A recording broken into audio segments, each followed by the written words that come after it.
duqa degmada Balligubadle ayaa bilaabay qorshaha horumarineed ee gudaha magaalada Balligubadle waxaanu saaka ka bilaabay gudaha magaaladaasi qorshaha qiimeynta 2 kiiloomitir oo laamaya oo ka hirgelin doona gudaha magaaladaasi waxaana goob jooga ah gudoomiyaha gobolka Hawd ugu horeeyna waxaa halkaasi siyaabo kala duwan uga hadlay injineer Khadar Maxamuud Gaxnuug iyo mas'uuliyiin kale waxaana kamid ah hadaladoodii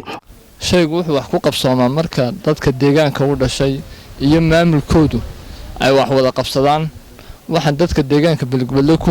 ku boorin lahaa inay ka qayb qaataan wax qabadka gobolka Hawd si uu u noqdo gobol laamile waa gobolka kaliya ee Somaliland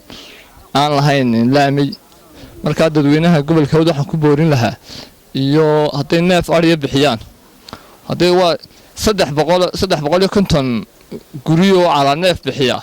1 kiiloomitir oo wada 1 kiiloomitir oo daamura ayay ka feedaysaa marka waxaan leenahay gobolkeena inuu hurno waxaanu hayno markaas uu maayirkuna wax qaban karaya waxa la yiraahdaa anniyatu niyo waxa la yiraahdaa muqtarinan bi ficlihi yani ninku waxaan niyeysnahay sida laakiin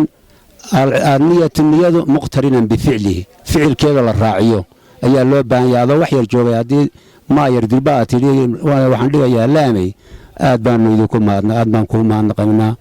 barasaabka iyo maayarka iyo mas'uuliyiinta gobolka oo hawl fiican intii ay joogeen ka qabtay sidoo kalena arkaysaan dardargelinta iyo maxaan ku raahdaa horumarka socda waxaanu ognahay in gaadiid badan ay noo soo socdo runtii sida cagafyadii oo kala duwan hurgleedii haday tahay iyo gareertii haday tahay sida gaadiidkii kale ee iska rogooyinkii waaweynaa qalaabidii waaweyneed maayirka degmada Balligubadle Maxamed Cabdi Maxamed Shiine ayaa dadweynaha iyo ganacsatada magaalada Balligubadle u sii sheegay inay ka sii urursadaan agabka dhex yaala wadada aad iyo aad ugu mahadnaqayaa Khadar oo waqtigiisii noo horay nana siiyay nooguna yimid halkaa si uu u qaado sarfeyga wadada aad iyo aad baan ugu mahadnaqayaa marka waxaan doonaynaa wadadii Balligubadle dhexdiisa ee u kala socotay bari iyo galbeed iyo tii waqooyi u socotay Hargeysa inaan dhawaan bilowno haddii la yiraahdo si aan u bilowno waxaan doonaa inaan ka horreysino horta sarfeygii aan u qaado Khadar injineer Khadar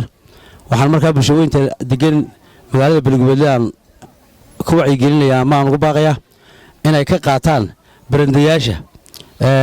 wadada soo galay inay ka qaadaan oo ka sii waxbaam urursadaan waxaan kaloo leeyahay ama aan ku boorinayaa inay guryaha wajahadaha soo xiga ay iska mariyaan rinji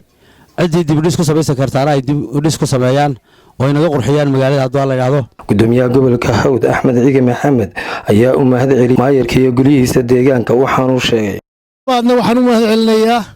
maayirka Balligubadle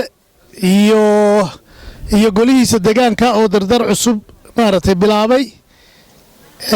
inoo keenay maaragtay inay maanta